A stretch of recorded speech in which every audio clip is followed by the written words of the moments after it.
Hi everybody, my name is Rachel Parikh and I'm the Assistant Curator of Asia and Middle Eastern Art at the Worcester Art Museum, which is located about an hour outside of Boston, Massachusetts. I specialize in South Asian painting as well as arms and armor, and today I'm going to give a brief introduction into arguably India's most iconic weapon, the Katar.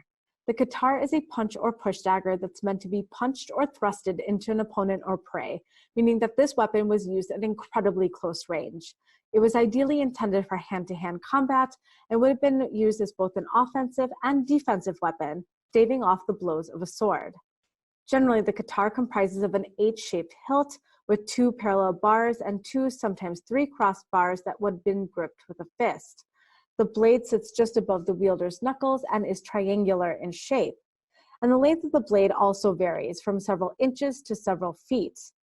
Since the weapon essentially becomes one with the fist, the force of the Katar's thrust was very powerful and at times even fatal.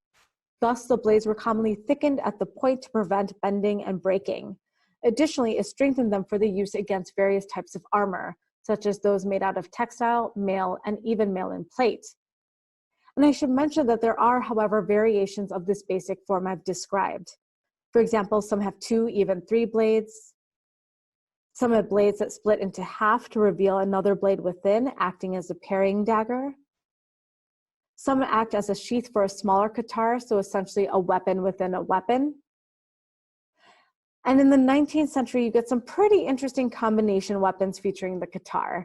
Here, for instance, is one with two single-shot pistols on either side of the dagger's hilt. Although completely functional, this example would have been more for a demonstration of the artisan's technical innovation and artistic skills rather than for use.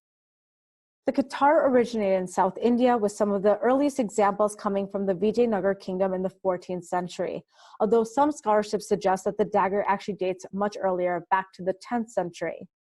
A classic Vijayanagara Katar is characterized by a hooded knuckle guard, which usually has a naga or snake-like shape, and a blade that is broad at the base and tapers to a fine point with ribbed grooves that parallel the edges.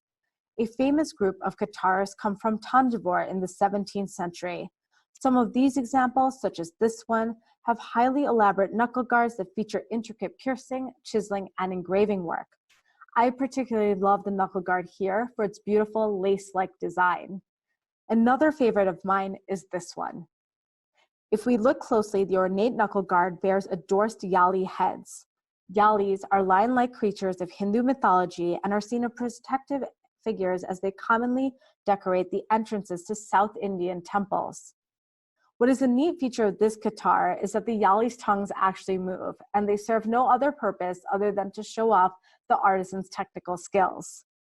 Riveted back to the knuckle guard are two bichwa blades. Traditionally, bichwas were used as daggers that would be concealed into one sleeve and meant to strike an opponent from the side. The primary blade here is repurposed from a German sword. This Katar would have been used for ceremonial purposes and also acted as a demonstration of the artisan's technical skills, mastery, and resourcefulness as he used repurposed European swords. I should briefly mention that there are examples from South India that have wavy blades that can be as long as up to 3 feet. The Katar not only flourished in South India amongst both Hindu and Indo-Islamic kingdoms, but also throughout India. In the north, Mughal, Rajput, and Sindh Katars generally do not have hooded knuckle guards and bear shorter, broader blades compared to their South Indian counterparts. This is a favorite of mine from Bundi, Rajasthan. At the base of the blade, in localized Sanskrit, the inscription states, quote, Bundi Jaram, Lord of Bundi, will protect with this dagger, for when it pierces, it's like the tongue of death, end quote. The significance of the Katar in South Asian culture extended beyond the battlefield. At both Hindu and Indo-Islamic courts, nobility and royalty carried the Katar as a symbol of their rank and social status. In this detail from an imperial portrait, the aged Mughal Emperor Akbar, who reigned from 1556 to 1605, is depicted with a bejeweled Katar tucked into his waist sash. Ceremonial Katars commonly bear hilts that are covered in gold foil, intricate designs executed in enamel, or studded with gems and precious stones. But don't let any of this fool you. These objects, although highly decorative, were completely functional. Ceremonial Katars at times also featured blades with chiseled designs, such as here, which depicts hunting scenes. And the elephant's eyes here are set with rubies in gold. Speaking of hunting, Rajput and Mughal kings and princes hunted dangerous predators such as tigers, lions, and crocodiles with a Katar as a demonstration of one's bravery and martial skill. For princes to take down such ferocious beasts with the Katar was a rite of passage. This gruesome image depicts a tiger hunt from the Akbarname, which chronicles the Emperor Akbar's reign. A detail here shows one of Akbar's hunting companions thrusting a Katar into the tiger's back while getting mauled by the beast.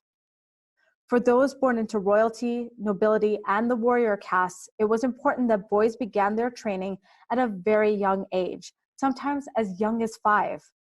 Thus, you will find traditional Indian weapons such as the Katar in small sizes. And although these objects are rare to survive, we do have one in our collection at the Worcester Art Museum. And to give you a sense of scale, that is my hand holding it.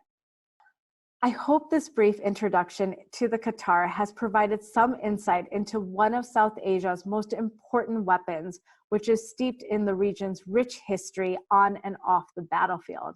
Thank you very much.